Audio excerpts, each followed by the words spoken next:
Assalamualaikum warahmatullahi wabarakatuh. Ketemu lagi dengan sosiologi di pelajaran pertama.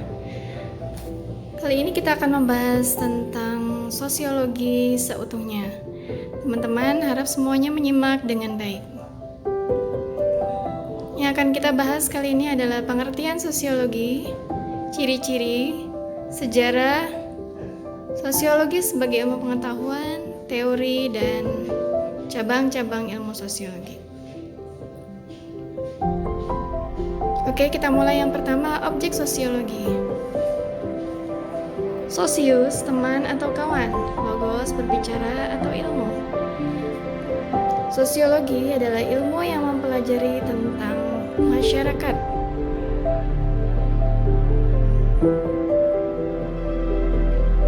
Gejala sosial yang terjadi di lingkungan masyarakat. Gejala sosial adalah peristiwa yang terjadi di antara dan oleh manusia, baik secara individu maupun secara kelompok. Contoh gejala sosial adalah kemiskinan, kejahatan, perang, kewirausahaan, dan persamaan gender.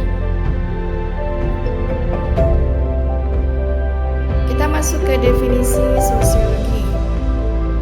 Menurut Auguste Comte, sosiologi merupakan studi positif tentang berbagai gejala sosial. Menurut Emile Durkheim, sosiologi adalah ilmu yang mempelajari tentang fakta sosial. Fakta di sini maksudnya adalah apa yang kita lihat sebagai suatu kenyataan. Sujono Sukamto menulis, sosiologi adalah ilmu yang memusatkan perhatian pada segi-segi kemasyarakatan yang bersifat umum dan berusaha mendapatkan pola dari kehidupan masyarakat. Sedangkan Selo Sumarjan menyatakan bahwa sosiologi adalah ilmu kemasyarakatan yang mempelajari struktur sosial dan proses sosial, termasuk diantaranya adalah perubahan yang terjadi dalam bidang sosial. Jadi, sosiologi merupakan ilmu sosial yang berhubungan dengan perilaku individu dengan individu, individu dengan kelompok maupun kelompok dengan kelompok. Sosiologi merupakan disiplin ilmu yang normatif, bukan merupakan ilmu yang normatif, tapi melainkan adalah ilmu yang kategoris.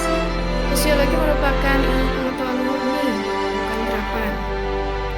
Sosiologi merupakan ilmu pengetahuan abstrak dan bukan konkret. Sosiologi bertujuan menghasilkan pengertian dan pola pikir. Kita lihat di sini ada teori dari sosiologi. Sosiologi mengandung beberapa teori, di antaranya teori positivisme dan fenomenologi. Teori positivisme dipelopori oleh Auguste Comte yang memandang bahwa semua pengetahuan harus berbasis pada pemikiran ilmiah. Sedangkan melalui fenomenologi dikembangkan oleh Edmund menentang pendekatan positivisme. Sedangkan menurut Max Weber, sosial teori menggabungkan struktur dan action dalam masyarakat.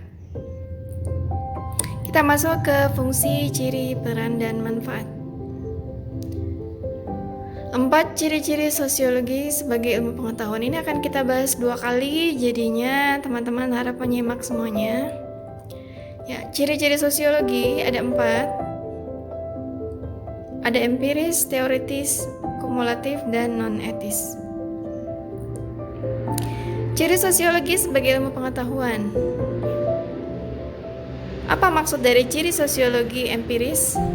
Maksudnya adalah apa yang diteliti, apa yang dipelajari dalam sosiologi tidak boleh menduga-duga atau tidak boleh hoax. Jadi semuanya harus berdasarkan dengan kenyataan dan akal sehat. Bagaimana dengan teoritis? Ciri sosiologi teoritis merupakan kumpulan dari hasil pengamatan tadi. Terus kumulatif juga didasarkan atas teori-teori yang sudah ada. Bisa diperbaiki dan diperluas untuk memperkuat teori yang sudah lama. Dan yang paling pokok dari sosiologi cirinya adalah non-etis, yaitu tidak untuk mencari baik buruk dari suatu permasalahan.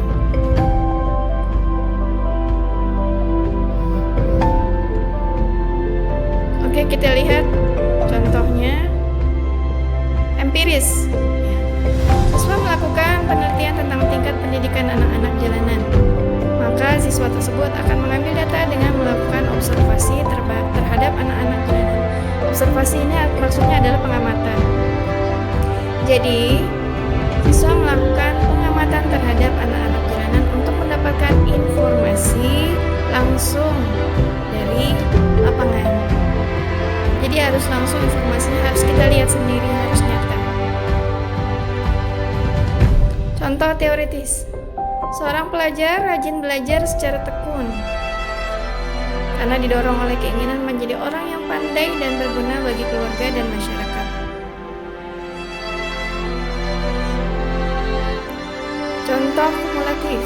Menurut teori, manusia berasal dari kera.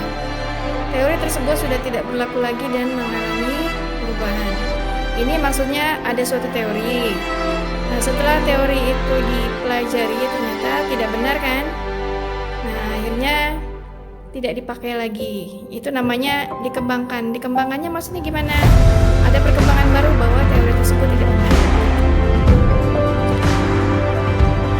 Contoh non-etis. Salah satunya adalah kajian sosiologis tentang animisme dan humanisme di masyarakat Islam Pantai Utara Jawa.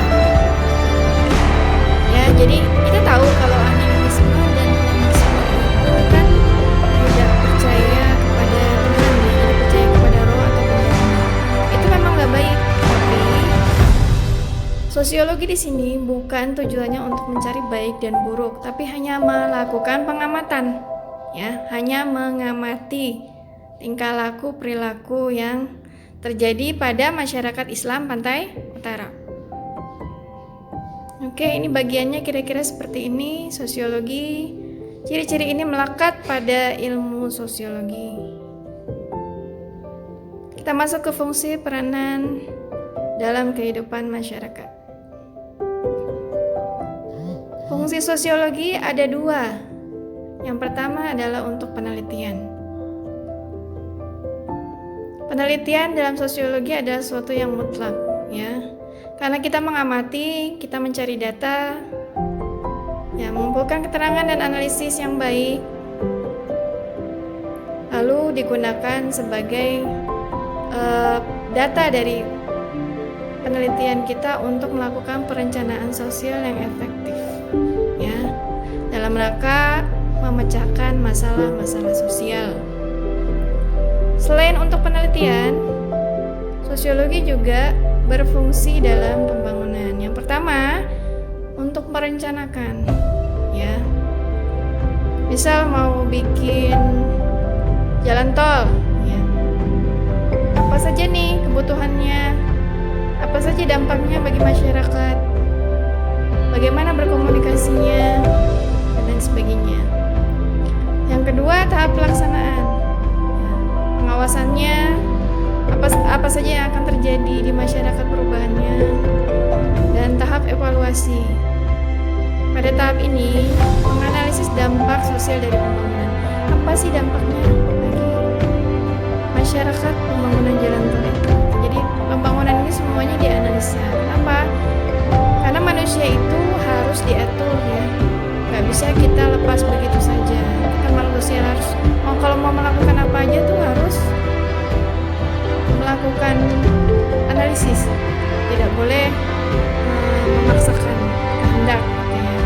Mau bangun jalan tol tapi nggak koordinasi dengan masyarakat setempat, itu juga nantinya akan menimbulkan konflik, gitu. Oke, kita masuk ke manfaat. Kenapa sih kita mesti belajar sosiologi?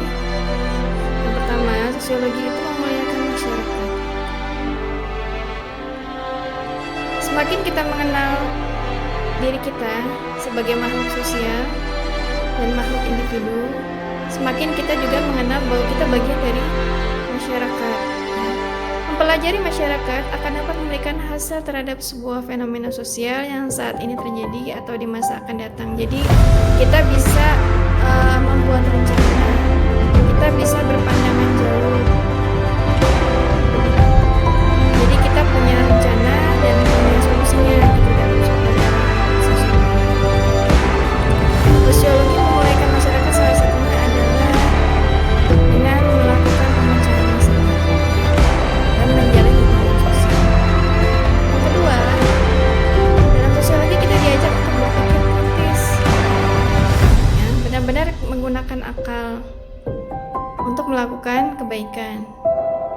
Berpikir kritis kan salah satu cara untuk memuliakan masyarakat dengan kajian yang memberi solusi dan perbaikan dalam masyarakat. Jadi tujuannya tetap perbaikan, ya, dengan cara berpikir kritis. Yang ketiga, manfaat sosiologi untuk memahami dan mempelajari kebudayaan masyarakat. Kita harus tahu dong budaya masyarakat seperti apa. Misalnya kita tinggal di masyarakat Betawi, otomatis kita harus tahu kebudayaan masyarakat Betawi. Kalau tidak, kita dianggap eksklusif, ya, tidak menjadi bagian dari masyarakat. Itu akan menimbulkan masalah-masalah di kemudian hari. Nanti kalian tidak akan selamanya bersama dengan orang tua, betul kan? Ketika kalian nanti keluar dari rumah, kalian akan bergaul dengan teman-teman yang mungkin kalau di lingkungannya Betawi, ya bergaul dengan teman-teman Betawi. Bagaimana bergaul dengan orang-orang yang tidak satu suku dengan kita, gitu ya. Bagaimana cara mengenalinya, memahaminya, dan lain sebagainya. Itu bagian dari toleransi juga, ya, dalam sosiologi. Yang keempat, jiwa sosial kita jadi meningkat dengan adanya sosiologi. Kita jadi bisa bertoleransi, bersimpati terhadap orang lain, menghargai perbedaan pendapat, karena kita mengenali, ya. Kenal maka tak sayang. Makanya kita harus mengenali masyarakat supaya bisa memahaminya, supaya bisa bertoleransi. Yang kelima, salah satunya adalah mewujudkan persatuan sosial. Nah, di dalam sosiologi ini nanti akan kita pelajari tentang integrasi. Bagaimana menyatukan bangsa yang banyak banget perbedaannya ini. Bangsa kita banyak banget perbedaannya kan? Ya, dari suku, agama, dan lain sebagainya. Bagaimana kita bisa menyatu? Nah, itu harus kita belajar tentang itu, karena kalau tidak memahami perbedaan dengan baik, kita nggak mungkin bersatu. Yang keenam, belajar sosiologi berpikir dengan nalar yang sesuai dengan dinamika masyarakat. Masyarakat itu terus berubah, maka kita juga harus mengenali perubahan dalam masyarakat tersebut. Masyarakat terus berubah. Jadi kita mengenali emosinya, mengenali tujuannya, memahami apa yang sedang terjadi dalam masyarakat.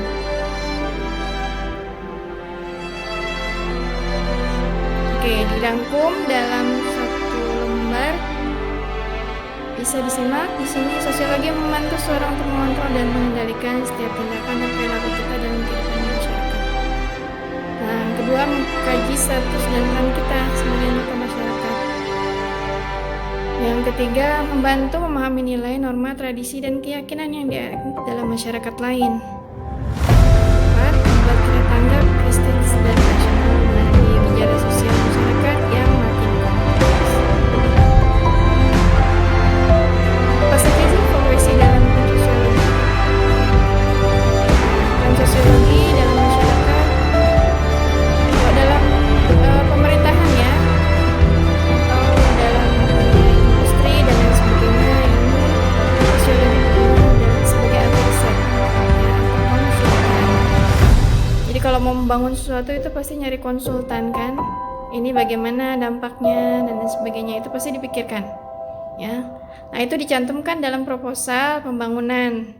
Nah, nanti minta tuh pertimbangan dari konsultan. Konsultannya ini sosiolog disebutnya. Ahli riset juga meriset. Riset ini maksudnya penelitian, research. Asal katanya dari research. Meneliti, apa saja yang diteliti? Ya, pastinya tentang perilaku sosial masyarakat, ya, tentang manusia, kita meneliti manusia. Teknisi juga bisa diperbantukan di proyek-proyek dan lain sebagainya. Dan yang terakhir adalah guru, ya.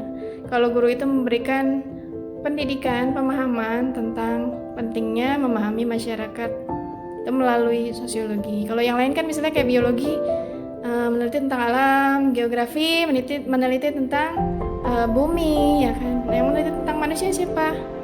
Ya, sosiologi. Oke, sampai di sini mudah-mudahan paham. Kalau ada yang mau ditanyakan, kita berdiskusi di Zoom.